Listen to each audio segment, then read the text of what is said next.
Hello, I'm Misty, and this is my daughter Astrid, and we're going to discuss POTS. Not the illegal stuff. Oh my gosh. But, POTS is actually short for Postural Orthostatic Tachycardia syndrome. A syndrome is typically associated with a disease or a disorder, and so for us, this syndrome is associated with Ehlers-Danlos syndrome, which is basically a disorder, connective tissue disorder. That gives us a low blood volume, which is what causes the POTS and other forms of dysfunctional nervous system. So what POTS is basically is you're not having enough blood volume, and what are you laughing at? So what happens is, your heart rate shoots up, and then, because your blood pressure is dropping, so it tries to compensate.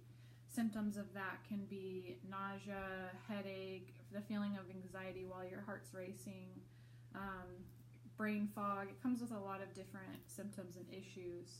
So we're going to discuss what it's like having POTS in school. So go ahead. I guess, I hate it because,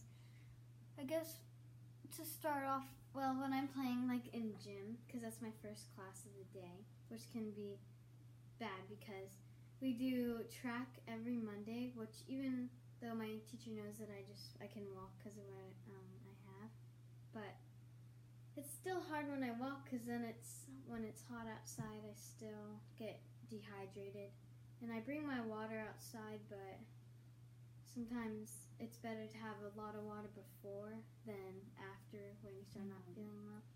Well, and so her teacher knows about it now.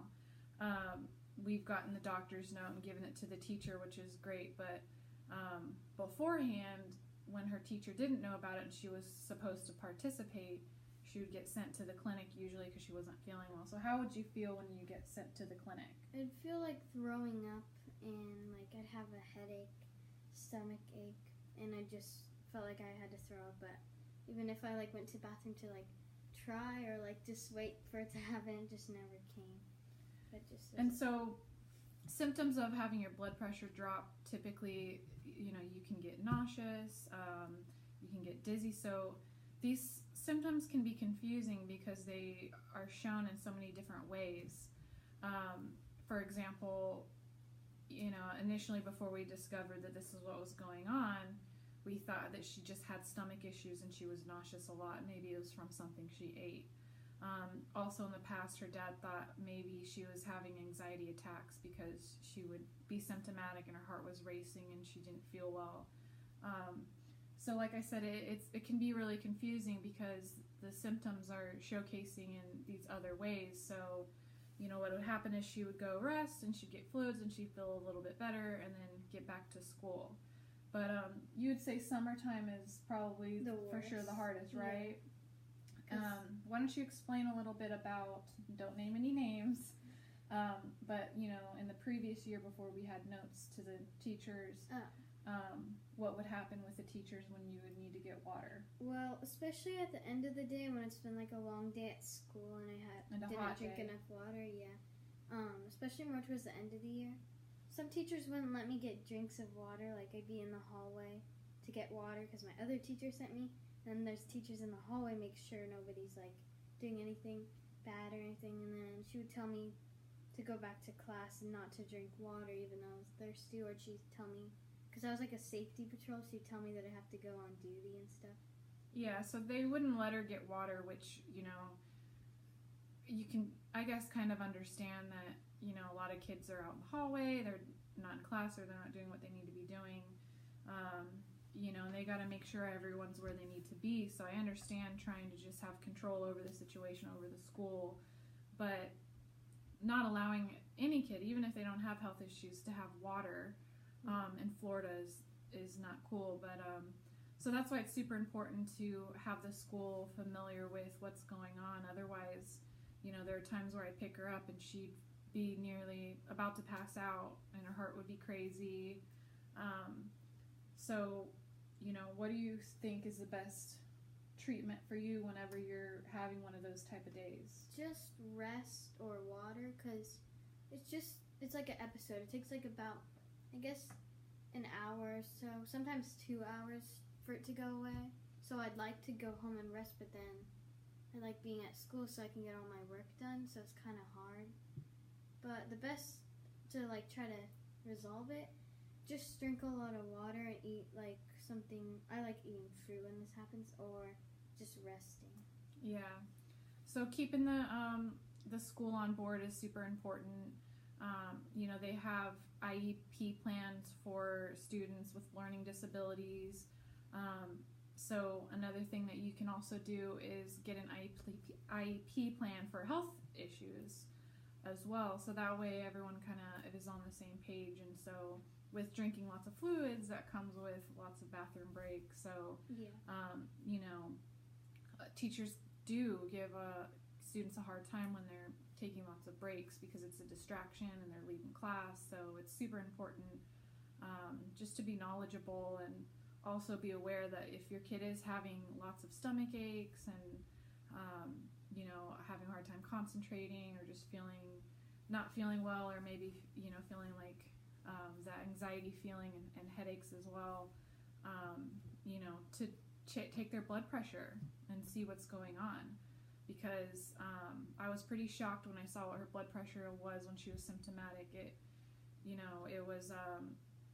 It just made a lot of sense that these issues weren't just stomach aches, that it's been going on for a while, and I just never thought that was what was going on.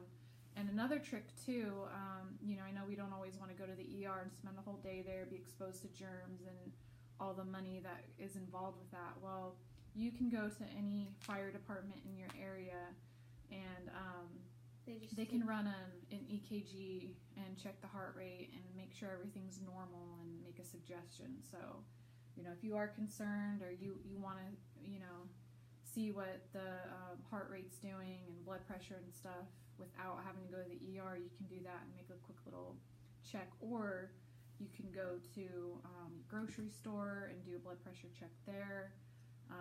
We have one at home, so we can kind of manage everything and make sure we're getting it under control. Yeah. So one issue, I have like two things, but one issue is I do have one teacher, or I have a couple teachers that we get extra credit for not using our bathroom passes, and if it's a hard class, I want the extra credit, but I also drink a lot of water, so I'd like to go to the bathroom.